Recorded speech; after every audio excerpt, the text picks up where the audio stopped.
In the frostbitten stillness of Ashland, Oregon, a boy who barely spoke saved a dying Mustang no one claimed and refused to let go. They called him strange, said the horse wasn't his, sent lawyers, sent men. But what Silas Rourke did next, alone in the face of power, didn't just save the horse. It woke an entire town from its silence. This isn't just a story about a Mustang. It's about a boy no one saw until he stood between cruelty and a creature with fire in its eyes. Before we begin, tell us where you are watching from. And if this story touches your heart, please subscribe for more. Ashland, Oregon, slept under a weight of snow that hadn't let up for 3 days. The town, tucked at the edge of the Siskiyou Mountains, was used to cold winters. But this one had teeth. The wind scoured the ridges and sent ghost-like flurries twisting through the trees. It was the kind of storm that emptied streets and tested fences, the kind that made even the hardiest ranchers lock their doors early and pray the roof held. But out beyond the town's last streetlight, past a winding dirt road half buried in drifts, a single porch light burned through the night. Its flicker stretched across the white hills like a lighthouse flame, not for ships, but for lost things. Inside the house, a young man sat at the window with a pencil in hand, his journal resting on his knee. His name was Silas Rourke, 18 years old, tall and lean with a wiry build. His hair was shaggy and dark, often falling into his storm-gray eyes, and he had a way of standing as if he didn't want to take up space. Silas didn't talk much. He hadn't since 8th grade. That was the year his father died, repairing a broken barn beam in a spring storm, and his mother, already fragile from illness, passed the following winter. After that, the world grew quiet for Silas, and he let it. Classmates learned to leave him alone. Teachers stopped calling on him. Even the pastor at the local church eventually gave up trying to coax him into community events. Some people said the boy was mute. Others said he was just weird. No one really knew, because no one really asked. He had one friend, a brown mutt named Nix, part shepherd, part who knows what. Nix had a limp from some old injury and one ear that stood up while the other flopped sideways. Loyal, quiet, and patient, the dog had wandered onto the property 2 years ago during a lightning storm and never left. The two had been inseparable ever since. The house itself was old and weary, with weather-stained wood and a tin roof that groaned when the wind pressed too hard. Silas kept it as best he could. The fireplace worked, the water ran, and the pantry was never empty for long. In the barn, a few chickens pecked around, and a pair of goats named Clover and Bit fussed over hay. Silas didn't mind the isolation. He preferred the company of animals. They were honest. Their silence wasn't awkward, it was safe. That night, though, something was off. Silas put his pencil down and leaned forward, narrowing his eyes against the frost-caked glass. Nix had lifted his head, ears twitching. A sound, not the wind, not the creak of wood, reached them from outside. It was hooves, slow and dragging, crunching through the icy crust of snow. Silas stood, heart hammering. He grabbed his flashlight and coat, shoving his boots on with stiff fingers. Nix was already at the door, tail stiff, growling low in his throat. The storm bit at them the moment they stepped outside, but Silas didn't flinch. He moved fast, the flashlight beam cutting through the swirl of white, scanning the tree line. There, just beyond the last fence post, a dark shape staggered into view. Silas approached cautiously, squinting against the snow. It was a horse. A wild Mustang, gaunt and soaked, with a black coat matted by ice and blood. Its sides heaved with effort. One leg dragged, stiff with injury. Its mane hung like seaweed, tangled and frozen. But it was the eyes that stopped Silas cold, deep, burning, alert. They locked onto his, fierce even in their fear, glowing like embers in a dying fire. The horse took a step, then collapsed. Silas dropped to his knees beside it, hands trembling as he ran them over its neck. The animal flinched, but didn't fight. Up close, Silas could see old whip scars beneath the grime, ribs pressing hard against the hide, and a split above the left hoof that oozed dark blood. He murmured softly, not words, just sound, something gentle.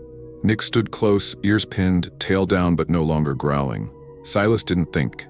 He just acted. That's how he always did it, with instinct, with heart. It took nearly an hour to coax the horse into the barn, using ropes and grain and quiet patience. Twice it nearly fell again. By the time they made it to the straw-lined stall, both Silas and the horse were soaked through, shivering. Silas worked quickly.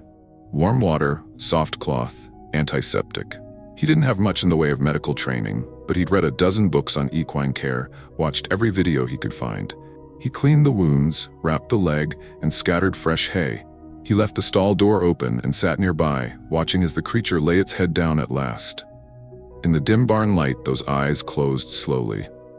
"Ashfire," Silas whispered. "That's your name." He didn't know where it came from, but it fit, like the horse had carried it in its bones all along. Later, back inside, Silas peeled off his wet clothes and sank into the chair by the fire, journal on his lap. Nix curled at his feet. He picked up the pencil again, and this time the words flowed. "Found him in the storm. Black as shadow, dying maybe, but still burning. Like me. I think we're both trying to survive something bigger than us. Gave him a name, Ashfire. Hope it's enough." He didn't sleep that night. Just sat and listened as the wind howled and the barn creaked, and something fragile but powerful rooted itself deep in his chest. He'd spent so long being invisible, but tonight he had been seen by something wild and half-dead, something that chose him in its weakest moment, and he chose it back. The storm outside might not stop for days, but inside the ranch a fire had been lit, and it wouldn't go out easy. Ashland's snow kept falling through the week, though less furious than before. By the fourth morning, the winds had calmed, leaving a muffled silence across the hills. The trees were still half buried, their branches bowed like grieving widows. In that quiet, safe hooves ranch, though it hadn't yet earned the name, began to breathe again. Silas Rourke hadn't slept more than a few hours at a time. Every few hours he was back in the barn, checking on the black Mustang he now called Ashfire. The horse's condition remained fragile. His leg had swollen slightly despite the bandaging, and the whip scars, some new, others years old, spoke of more than neglect. But his eyes, those ember-burned eyes, followed Silas now. He didn't flinch anymore. He didn't retreat when the boy approached with a bowl of mash soaked in molasses and oats. He accepted. Silas had read somewhere that horses remembered everything, every kindness, every cruelty. They didn't forgive easily. And yet, Ashfire didn't bite or rear. He watched, he waited, he chose to stay. The barn had become their sanctuary. Silas strung up an old lantern for warmth and light, and dragged in blankets to sleep beside the stall. Nix, ever loyal, curled near Silas's feet. When Ashfire shuddered in his sleep, Nix would whine gently. There were nights when Silas thought Ashfire would give up, but he didn't. Silas spoke to him sometimes, not much, and rarely more than a few sentences. But his voice, low and rough from disuse, seemed to calm the animal. He told him about the goats, about the house and the pond that froze solid in winter. He spoke of his father's laugh, how loud it was and how rare. Of his mother's lullabies, always sung in a whisper, as if afraid the world might hear and take her joy away. By the seventh night, Ashfire nuzzled Silas's palm when he reached in with a brush. That was the first time Silas smiled. The following morning brought new snow, but also something colder, a man. Silas was hauling water from the pump, boots crunching on frost-hardened ground, when he saw the dark SUV creeping up the gravel road. Not many cars came out this far, and none this clean or polished. The engine purred like a threat. Silas felt Nix tense beside him, a low growl rumbling from deep in his chest. The SUV stopped just beyond the fence. A man stepped out, bundled in a long black overcoat that didn't match the ruggedness of the countryside. He was in his 40s, maybe older, with slicked-back silver hair and sharp eyes behind square-rimmed glasses. His posture was rigid, too perfect, like a man used to speaking in courtrooms, not fields. "I'm looking for Silas Rourke," he said without smiling. Silas nodded, but didn't speak. "My name is Ellis Brandt," the man continued, pulling out a badge-shaped card from his coat. "Legal representative for Mr. Cortland Vexley." The name hit Silas like ice water. Even a recluse like him knew of Vexley. A land baron of sorts, owned 3 ranches, a resort by the lake, and half the valley east of town. People said he used to be a politician out of state, the kind that got rich whether they won or lost. "I believe you've come across an animal that belongs to my client," Brandt said smoothly, slipping the card back inside his coat. "A black Mustang, male, unbranded, recently lost from Vexley's estate after a gate malfunction." Silas didn't answer. Instead, he slowly raised a hand and pointed behind him, toward the barn. Nix barked once, sharp and short, Brant's eyes flicked toward the barn. "We'll need to arrange for its return." Silas shook his head. "I understand this may be difficult," Brant said, adjusting his gloves. "You're a young man. Perhaps you've become attached. But let me be clear, this is not a rescue. It is a misunderstanding." Ashfire's body, when Silas found him, had been more shadow than horse. The idea that such an animal had simply wandered from some manicured estate was absurd. Silas clenched his jaw. Brant continued, still calm. "You have two options. Cooperate, and we arrange transport within the week, or don't, and we begin legal proceedings." Still, Silas didn't answer, but his eyes narrowed, cold, unmoved. Brant, perhaps expecting more resistance, gave a thin-lipped smile. "We'll be in touch." As the car vanished down the hill, Silas exhaled, chest tight. He turned back to the barn and ran his hand along the fence, checking the latches. He didn't know how long he had, but he knew this. Ashfire wasn't going anywhere. That night, he brought out the old trail cameras from the attic. His father had once used them to catch coyotes near the chicken coop.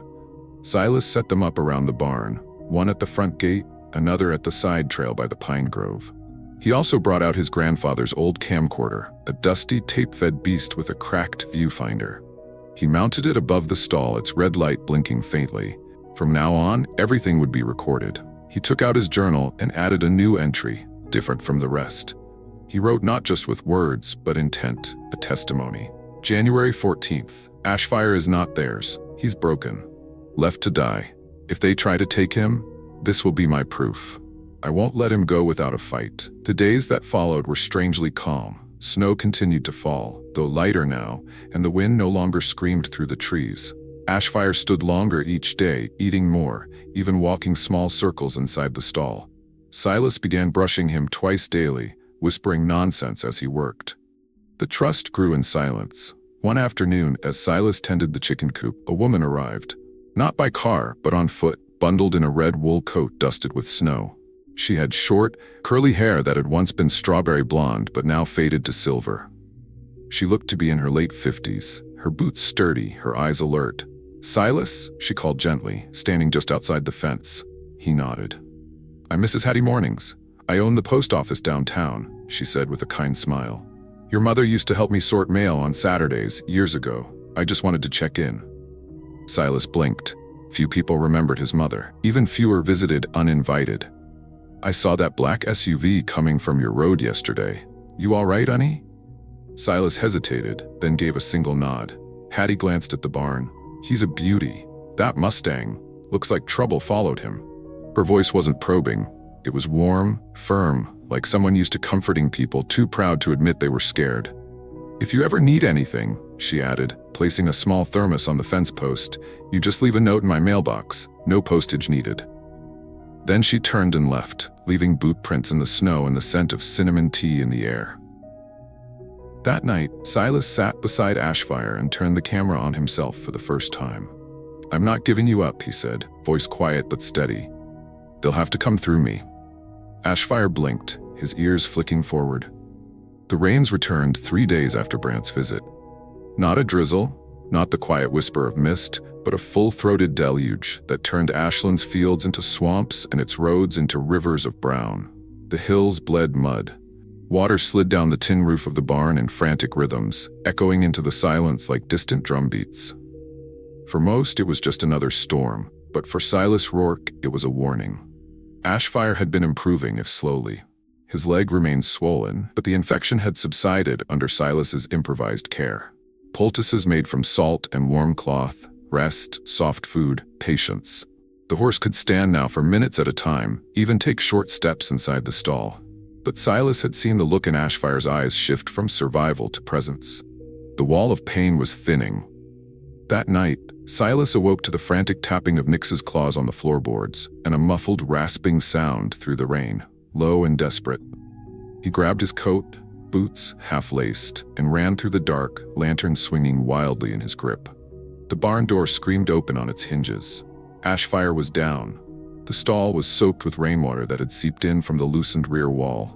The straw was dark and heavy. Ashfire lay on his side, chest rising in shallow gasps, eyes wide with fear. His hind leg, the same one Silas had been tending, was twisted awkwardly beneath him. He had likely slipped. A deep crack along the swelling had opened again, and dark blood seeped into the straw like spilled ink. Silas dropped to his knees. "It's okay," he whispered, though he knew it wasn't. He tried to shift the horse, but Ashfire shuddered violently. Panic. The stall was too narrow. Silas needed leverage. He burst into the tool shed, rummaged through rusted pulleys, found the old climbing rope his father used to use for logging, frayed but strong. He fashioned a sling, soaked to the bone now, mud climbing his legs like claws. Each tug strained his arms, each loop tested his resolve. But Ashfire miraculously didn't fight. He grunted, groaned, but stayed still, as if trusting Silas to fix what the storm had broken again. After nearly an hour of labor, the Mustang stood, trembling but upright. Silas pressed his forehead to Ashfire's soaked mane, breathing in time with the horse's ragged exhales. "We're not done," he whispered. "But we're going to need help." There was only one person Silas could think of. At the edge of Ashland, where pine trees grew thickest and the fog never seemed to leave, stood a narrow cabin with a rusted tin chimney. The porch steps creaked like old bones, and a wooden sign hung lopsided over the door. Fiona Lark, DVM. Dr. Fiona Lark had a reputation. A veterinarian who took no appointments, saw no walk-ins, and lived alone except for her Great Dane and 3 cats who ruled her property like royalty. She was in her early 40s, tall and lean, with dark auburn hair always tied in a low, tired braid. A faint limp shadowed her right step, and her gaze had the sharp, quick-scan intensity of someone who'd seen too much. Years ago, Fiona had served in a military veterinary unit overseas. Afghanistan, Silas had heard. A roadside blast had taken half the convoy, including the medics she'd trained with. She came back with scars no X-ray could show. Since then, she avoided crowds, denied interviews, and only responded to emergencies that touched something deeper. Silas knocked. It was past midnight, the storm still clawing the trees, but the porch light flicked on. A moment later, the door cracked open and Fiona appeared, holding a steaming mug and wearing a faded army green coat over pajamas. "Rourke boy?" she asked. Blinking like she hadn't said a name aloud in days, Silas nodded. "It's the horse." She stared at him, the way doctors do, past the eyes, beneath the skin. Then she stepped outside and pointed at the truck parked beside the house. "Show me." The ride back was silent, except for the windshield wipers slapping at the storm. Fiona drove like a soldier, precise, hands at 10 and 2, eyes scanning for threats. Her Great Dane, Moose, rode in the back, massive and calm, his head resting between the seats. When they arrived at the barn, Fiona didn't hesitate. She moved like she'd done this 1,000 times, examining Ashfire, checking the leg, whispering soothing words only a fellow warrior could understand. She unpacked her kit with methodical grace. Gauze, antiseptics, anti-inflammatories. She sedated Ashfire, cleaned the gash, checked the joints, and wrapped the leg tightly with a splint reinforced by her own custom foam pads. "He's lucky," she said, rinsing her gloves in a basin. A little more pressure, and it would have shattered the bone. Silas stood silently nearby, hands covered in dirt, eyes hollowed by worry. Fiona studied him. "You've done good work, makeshift but smart. You taught yourself?" He nodded. "Remind me to hire you when I finally burn out." That was her way of saying she was impressed. She stayed until sunrise.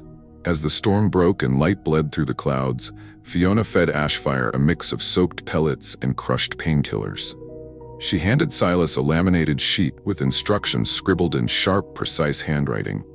"You'll need to keep him off the leg for 5 days. Then walk him slow twice daily. Call me if he sweats through the bandage, and keep the stall dry, or this'll repeat." Silas looked at her, eyes filled with something that wasn't quite gratitude, wasn't quite apology. Fiona smiled faintly. "You don't need to thank me. That horse isn't the only one limping through this life." She returned to her truck, Moose padding beside her. But before she left, she said something that stayed with him longer than the storm. "Not everyone who's quiet is broken. Some of us are just tired of shouting." That night, Ashfire slept soundly for the first time in days. Silas sat outside the stall with a mug of tea left behind by Dr. Lark. The barn was dry again, straw fresh, the air filled with slow, steady breathing. And for the first time, Silas didn't feel like he was drowning alone.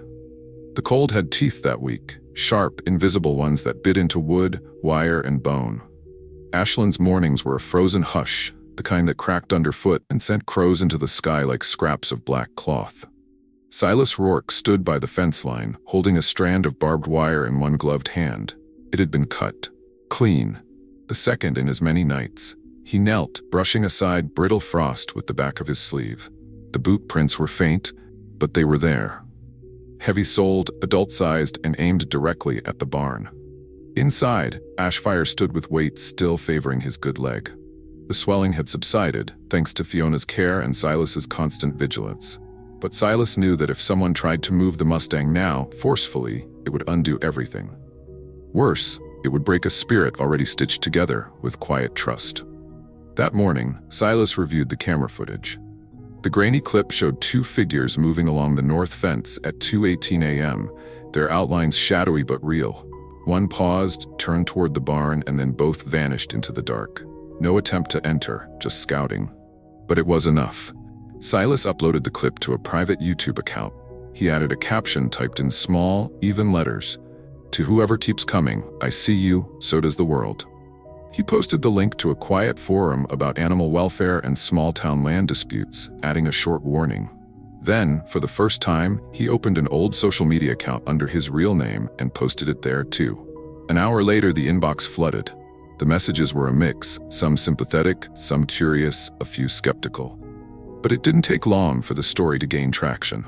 The clip was raw, real. It wasn't just about a horse, it was about power, about fear. About a boy who didn't speak, but who was finally heard. The next day, the silence broke again, this time in the form of a knock. She stood at the gate, holding a brown paper bag and a clipboard. June Whitlow, 63, was built like a lean pine, tall, upright, with sharp eyes behind wire-framed glasses and a gray bob tucked neatly into her collar. She wore a green wool coat and boots that had seen decades of Oregon winters. Her face, though stern, softened when she smiled, and her voice carried the no-nonsense weight of someone who had run a business and a household through tougher times. "You're Silas," she said, matter of fact. He nodded, stepping out onto the porch.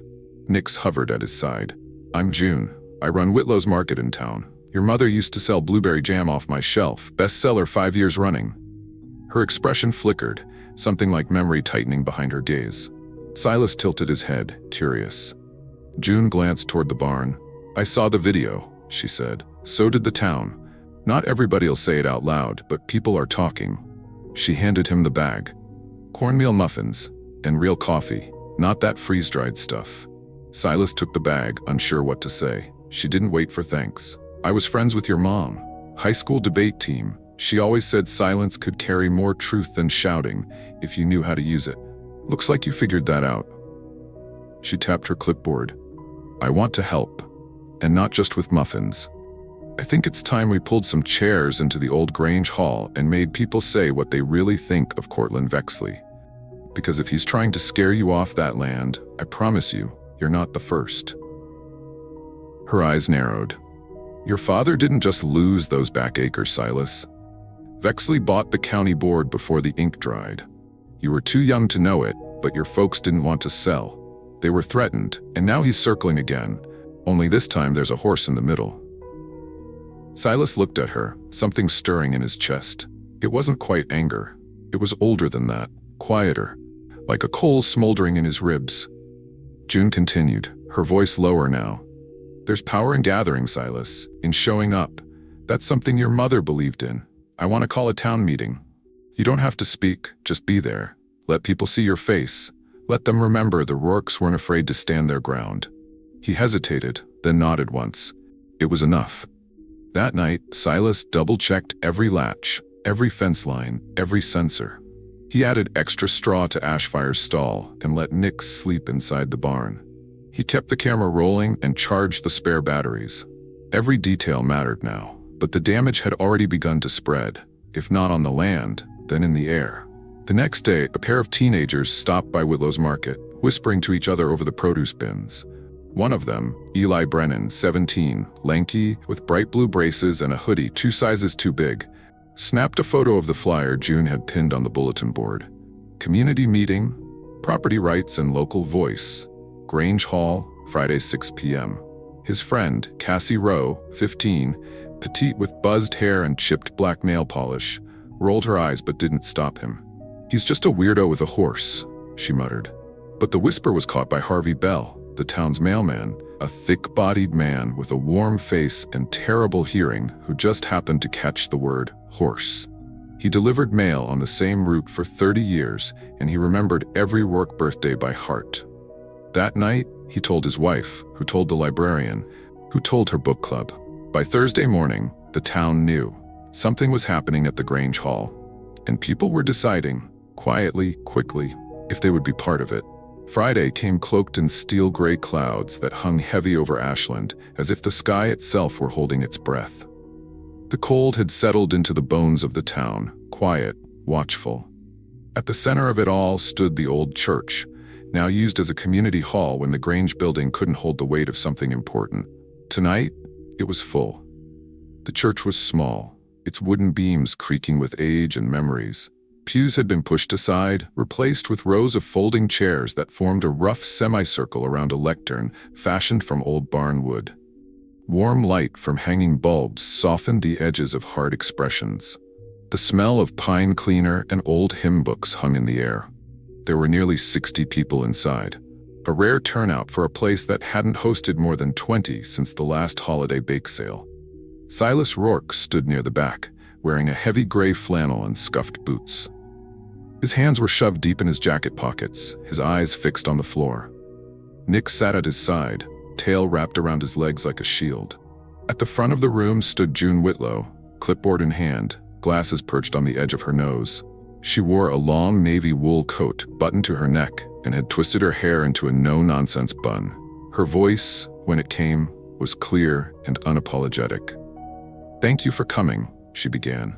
"Some of you know why we're here, some of you don't, but you're all going to leave this room understanding what's at stake." She motioned to Silas, who remained frozen for a beat too long before finally stepping forward. The room quieted. Faces turned. Most had only seen Silas in passing, at the feed store, the post office, or the vet's in-town bulletin board. Few had ever heard him speak. Even fewer had truly seen him. Now, with the eyes of Ashland fixed on him, Silas lifted his chin and pressed the small remote in his hand. A projector screen flickered to life behind him. On it played a video. No narration, no music. Just raw footage from the camera mounted above Ashfire's stall.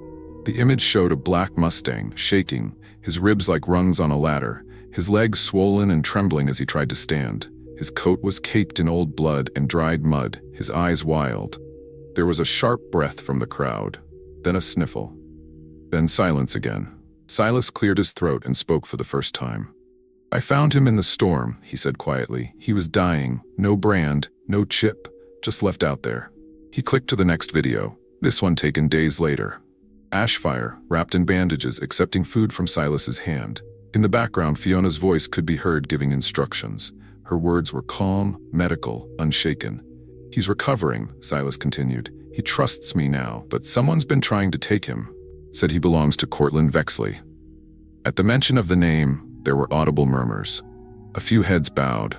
One man in the second row, a heavy-set mechanic named Doug Mathers, with grease-stained hands and a history of back taxes, rubbed his jaw and muttered, "Of course he is." June stepped forward again, looking over the crowd. "This isn't just about a horse," she said. "It never was. Silas's parents, maybe some of you remember, tried to hold on to their land before Vexley came knocking. Said no. 2 months later, zoning laws changed. Their taxes tripled, and like that, they were forced to sell the North Acres." A woman near the back raised her hand. She was short and round, with faded curls and a purple scarf. Lena Monroe, the local librarian.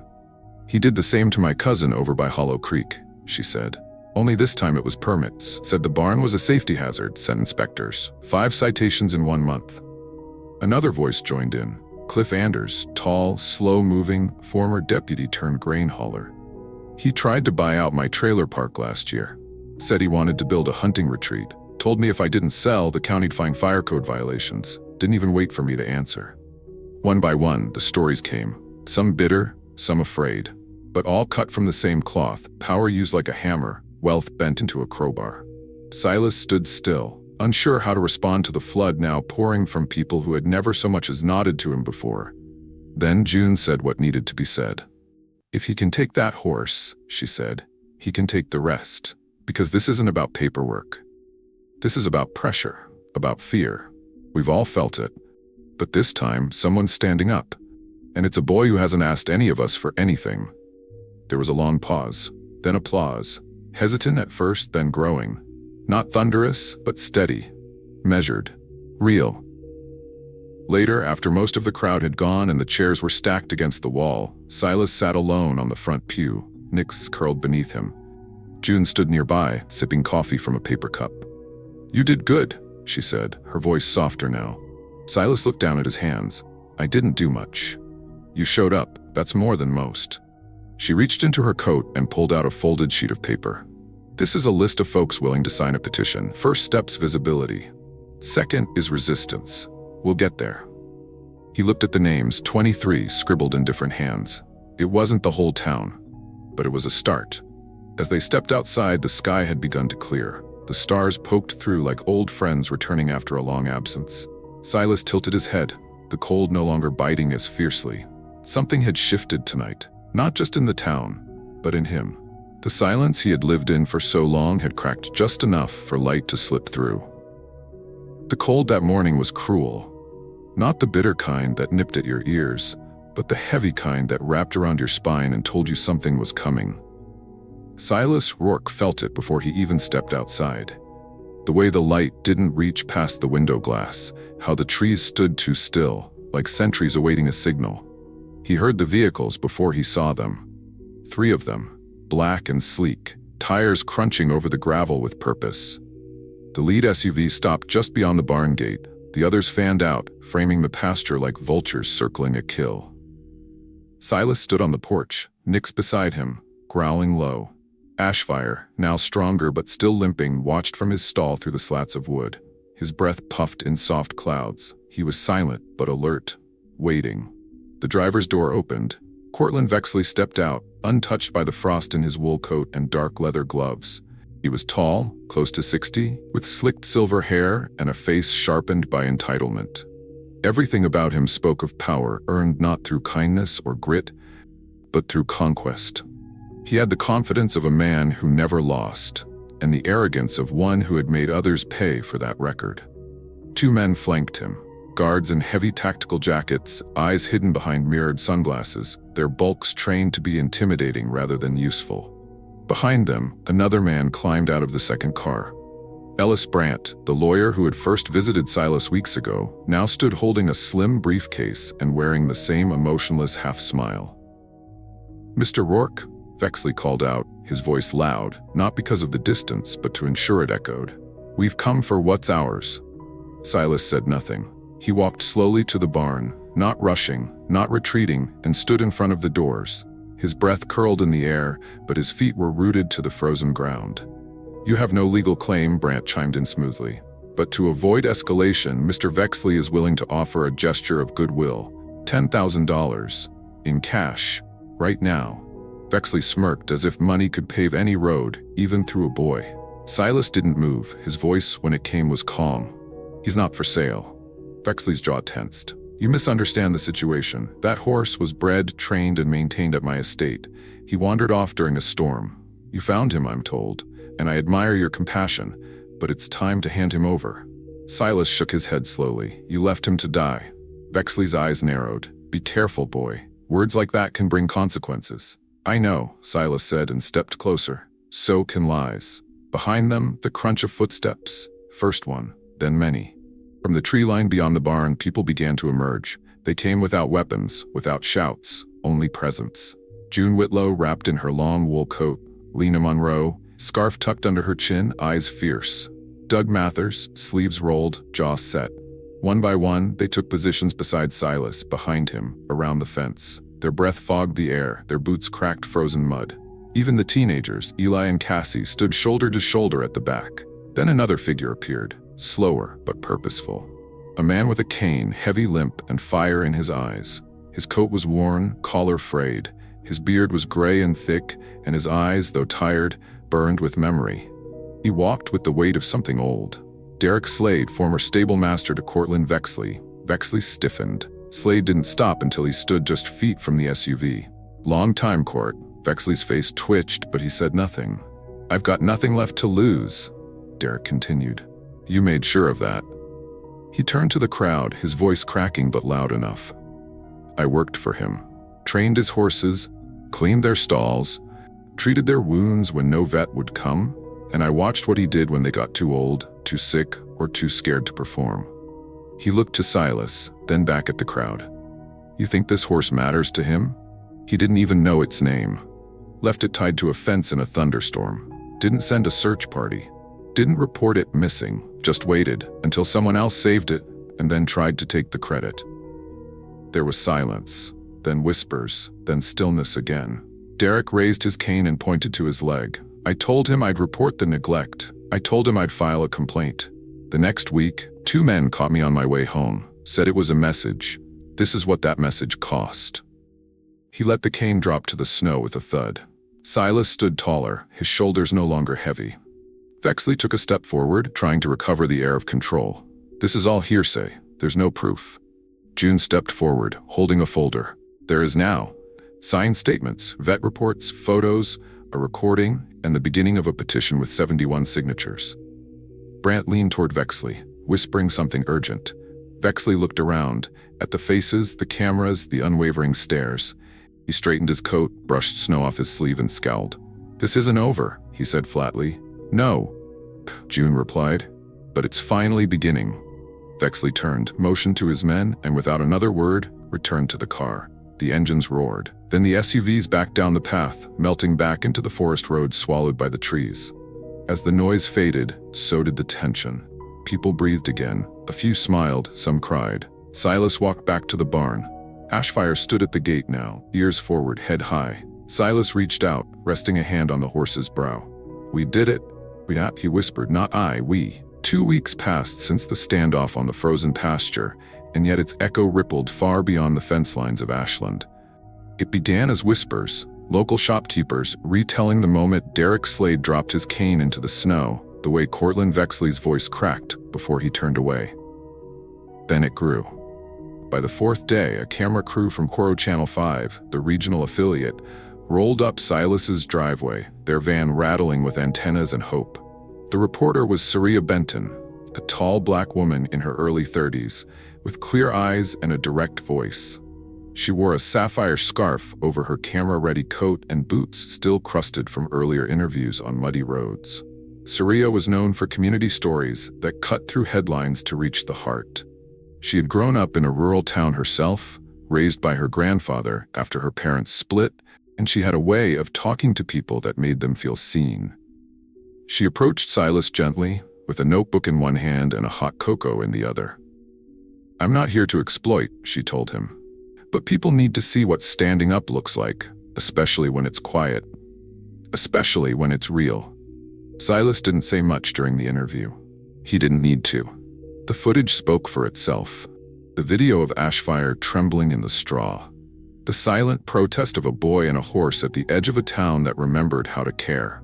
The final image was of the Mustang nuzzling a child's outstretched palm, a moment filmed by Saria herself later that afternoon. The news segment aired that night across 3 counties.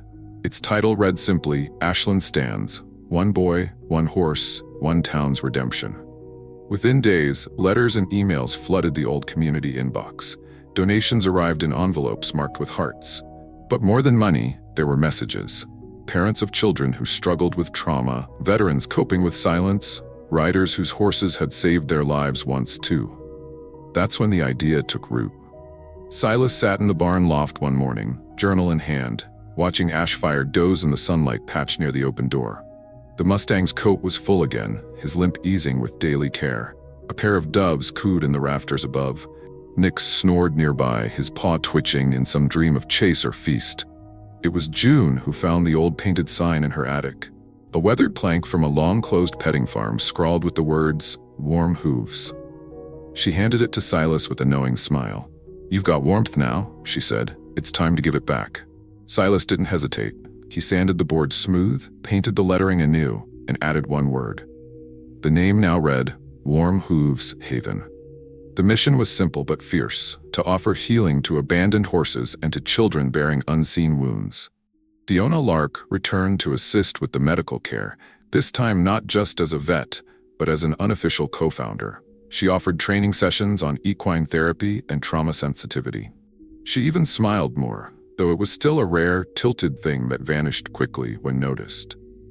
The first child to arrive was Emery Flores, a 7-year-old boy with curly brown hair and a gaze that often lingered on the floor. Diagnosed with nonverbal autism, Emery hadn't spoken in nearly 2 years. His mother, Marisol, was a florist with tired eyes and ink-stained hands. She was small, soft-spoken, but carried herself with the weary grace of a woman who'd walked through storm after storm and never dropped her child once. When she brought Emery to the ranch, she warned Silas gently, "He may not respond. Don't take it personal." But something in Ashfire stirred the moment Emery stepped through the paddock gate. The Mustang, usually guarded with new people, walked slowly toward the boy. Not rushed, not forced, just near. Close enough to feel the heat. Then, without being asked, Ashfire lowered his head and brushed his soft muzzle against Emery's shoulder. The boy did not flinch. He didn't pull away. He just stood there, eyes wide, hand drifting upward like a bird testing air. His fingers found Ashfire's mane. And for the first time in months, Emery smiled. That single moment would become legend at the ranch. Over the next days, more children came, some with autism, others with anxiety, PTSD, grief too deep for words. Each found in Ashfire a mirror, or maybe a protector. He was gentle, almost reverent, never shying, never overwhelming. It was as if he had learned their pain by surviving his own. Silas kept a video log of these visits, not for show, but for memory. He believed healing was something too fragile to measure in words. It had to be felt, caught in glances and pauses. And sometimes when he replayed the footage at night, he saw something new in Ashfire's eyes. Not just survival, but peace. The community rallied. Doug built new stalls. Lena donated books for a small reading nook in the loft. Eli, sheepish but enthusiastic, offered to design a website. Even Cassie, still skeptical, spent afternoons brushing down the ponies. June brought in an old-school counselor named Rita Harmon, a plump woman in her 60s with periwinkle sweaters and a voice like warm tea.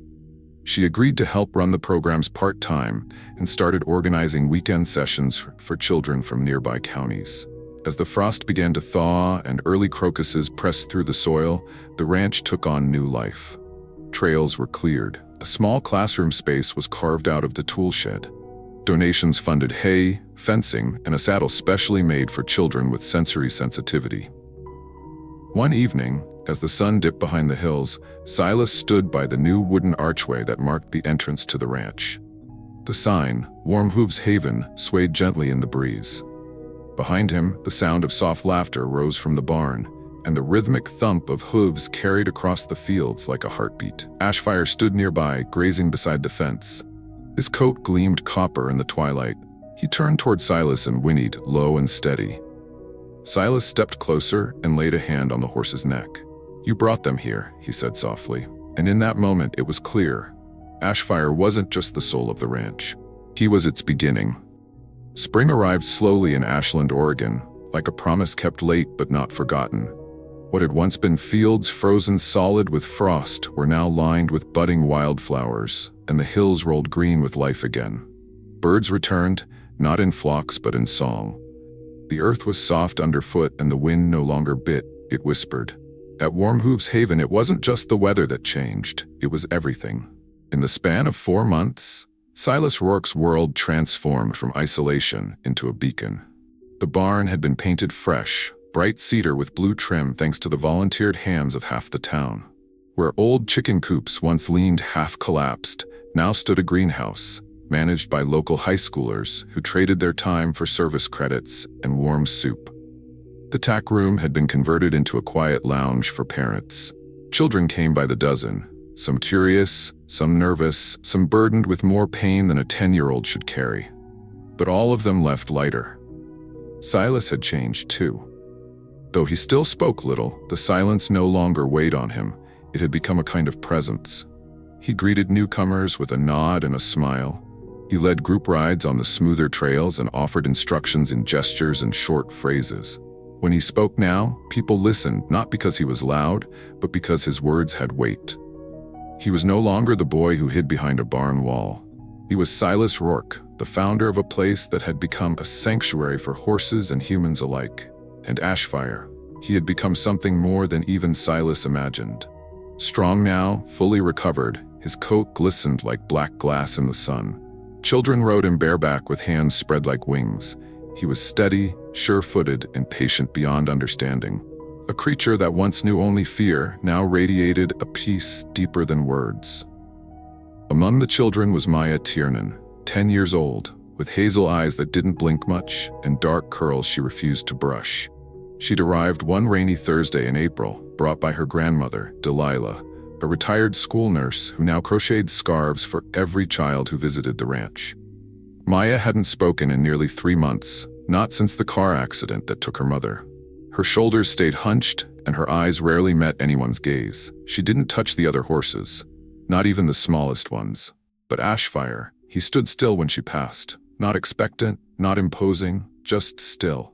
Maya circled him for days, arms crossed, head down. Then one quiet afternoon, she approached and placed a hand on his chest. Her fingers stayed there for nearly 5 minutes. She didn't say anything.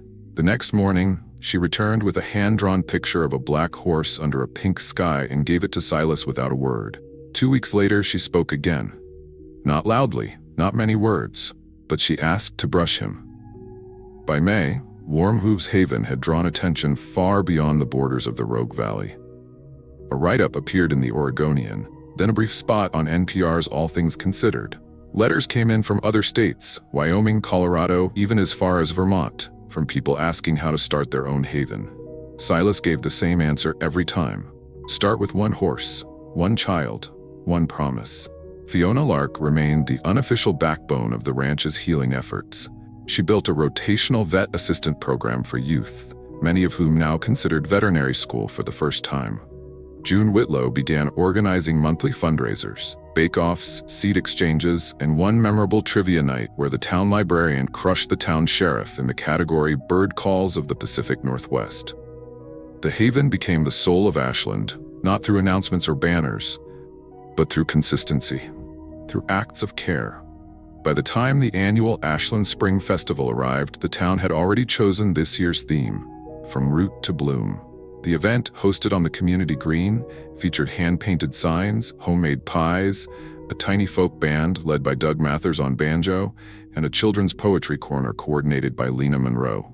At the festival's heart stood a new tradition, the Ashland Heart Award, an honor for someone or something that had embodied the spirit of the town. The votes had been cast weeks earlier, folded into the donation jar on Whitlow's market counter. When June stepped up to the stage and opened the envelope, she didn't even try to hide her smile. This year's Ashland Heart, she declared, isn't a person. She paused, letting the breeze carry the moment. It's a horse. The crowd laughed, then cheered. Children squealed, parents clapped, and from the side of the field, Ashfire walked forward with Silas at his side. The Mustang wore a simple flower garland around his neck, woven from lilacs, ferns, and apple blossoms. He didn't flinch from the noise. He didn't shy from the hands that reached to touch him. He stood proudly, watching, listening. He had always been listening. That night, the festival wound down slowly. People lingered long after the last song, unwilling to leave the warmth they had built together. Fireflies blinked between the folding chairs. The scent of cinnamon and grass filled the air. Silas sat on the fence outside the barn, a blanket draped over his shoulders. Ashfire stood beside him, his breath slow, his coat warm. Nix lay curled at their feet, the stars blinked awake above them. He pulled out his journal, its pages dog-eared and soft, and turned to the last blank one. He clicked his pen and wrote, "We're not alone anymore." Life's quietest heroes often don't wear armor.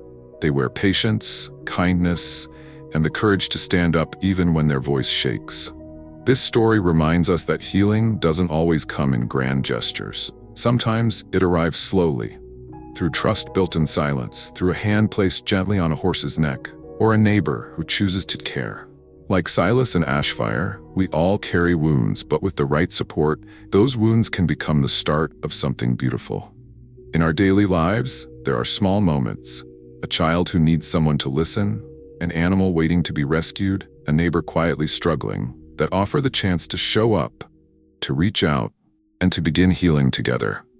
Let this story be your reminder. Even in a loud world, quiet acts of love still change everything. If this story moved you, share it with someone who might need a little hope today. Comment below and tell us which moment touched your heart most. And don't forget to subscribe to our channel for more stories that remind us of the strength in compassion.